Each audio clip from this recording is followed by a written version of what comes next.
The reason why I shoot on manual mode is because I like to be in complete control of everything. When the picture you see in your mind doesn't translate directly in the camera, it gets very frustrating for me. And so that's the reason why I stopped using aperture priority. So the manual mode is particularly good when you want to shoot like backlit images or when you are panning at high speed, especially if you're shooting weddings or if you're shooting portraits. It makes a lot of sense to go out and practice shooting in manual. That's when you can start mastering. That's when you can start controlling your photography. Right now I'm standing in front of Lau Pa Sat, which means old market in Hokkien. Now the oldest market in Singapore. It's located right in the middle of the central business district.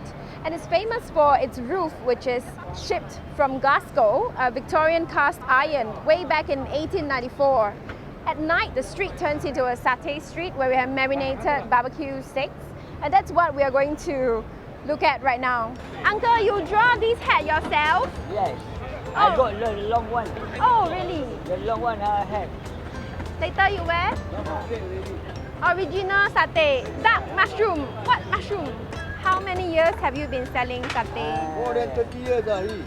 You always sell in Lau Pa Sat or you move around Singapore? I have the Lau Pa Sat, I think 18 years like that. 16 years. What is used as the marinade for the satay? Secret ingredient. But can you name a few general ingredients? Like turmeric, Turmeric. sugar, What's the best seller? chicken, beef and prawns. Isn't it very competitive that It is everybody 10 sells stall. the same Yep, things? competitive. 5 stall.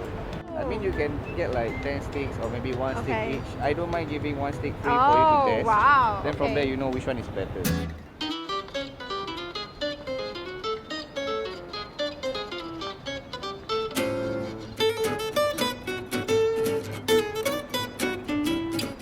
Right now it's exactly 7 p.m, which is the time the road is going to be closed and the tables are going to be set on the road. The men here are busy preparing the satay for the evening, and I'm going to photograph this scene where there is a foreground and there's also a background. There is the movement of the fan and there's also the stillness of the man who is setting up the fire.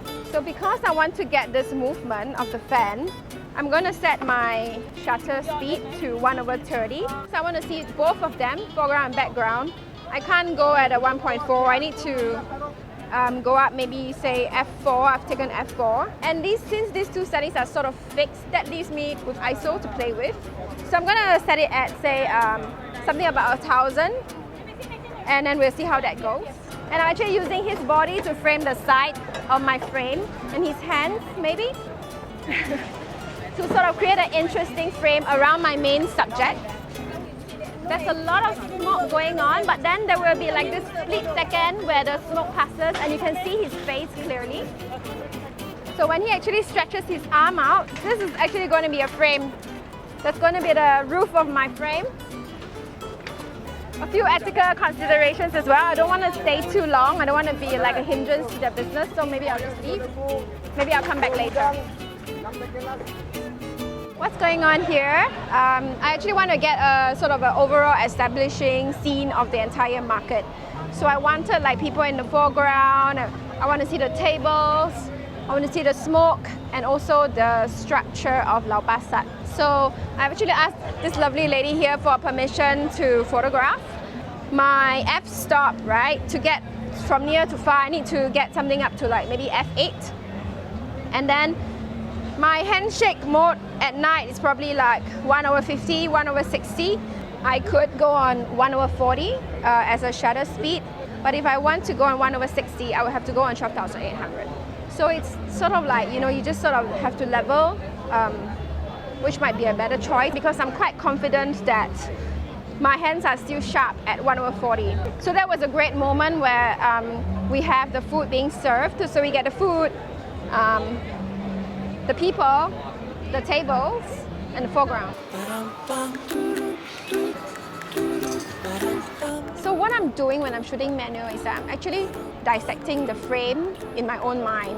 So it's like you're setting up different chapters of the story that you want to tell, just very methodologically. go on and put these settings on. You don't have to be on full menu all the time, but it is a good exercise for everyone to just try this once in a while because it helps you to get out of your comfort zone. It's just training you to be more precise, training you to be more detail-oriented when you look at a scene, and that's what shooting manual does. 你们4人份，我可以给你这个2个3人份，里面有套餐鸡肉、羊肉、牛肉、烤虾、米饭，全部都有。有什么肉你不吃，你可以换。Can you say everything in Malay now? Okay, Malay. Malay, can you speak Malay not? Can. Okay, kalau you nak yang ni, apa pun boleh tukar. Campur semua ada. Ayam, kambing, lembu, udang, ketupat. Tapi 4 orang. Ini 2-3 orang, boleh share 4 orang. Kalau you lapar, you boleh makan medium set 3-6 orang. 太大了，太大了。太大拿这个咯，2个3人份。那不够吃。不够吃，等一下可以叫多一点。哦，真不要浪聪明。费，对。